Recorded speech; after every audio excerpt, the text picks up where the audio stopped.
भारत का संविधान अगर हमें मौलिक अधिकार देता है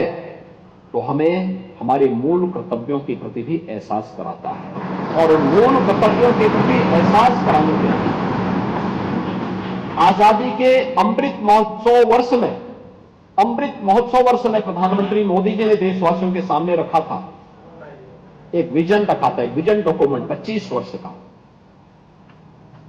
कि देश जब 2047 में अपनी आजादी का शताब्दी महोत्सव मना रहा होगा, 100 साल की यात्रा अपनी पूरी कर रहा होगा आजादी की, तब कैसा भारत चाहिए? तब कैसा भारत चाहिए? एक विकसित भारत की उस परिकल्पना को साकार करने के लिए हमारे स्तर पर क्या प्रयास होने चाहिए? हमारे स्तर पर प्रयास होने हैं हर नागरिक के लिए पंच प्रण की बात प्रधानमंत्री मोदी जी ने, और ये पंच प्रण ही जिसमें विरासत के सम्मान से लेकर के अपने अपने कर्तव्यों के निर्वहन करने तक अलग अलग क्षेत्र से जुड़े हुए कार्यों को, किसी के साथ भेदभाव नहीं करना है, अपने विरासत का सम्मान करना है, अपने कर्तव्यों का पालन करना है,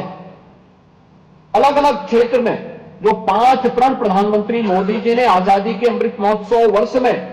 देशवासियों को दिलाए थे, वे पंच प्रण इसके आधार बनेंगे, और उस पंच प्रण की आधारशिला को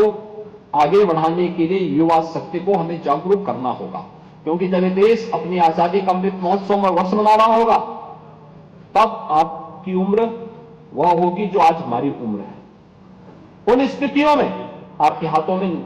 नेतृत्व होगा, जीवन के अलग अलग क्षेत्र का नेतृत्व होगा, कोई विधायिका के माध्यम से होगा, कोई कार्यपालिका के माध्यम से होगा, कोई न्यायपालिका के माध्यम से होगा, किसी के पास जीवन के अलग अलग क्षेत्र में नेतृत्व के गुण विकसित हो रहे होंगे। और याद रखना, नेतृत्व का गुण विकसित होने के लिए व्यक्ति का आचरण और उसका विचार, ये दोनों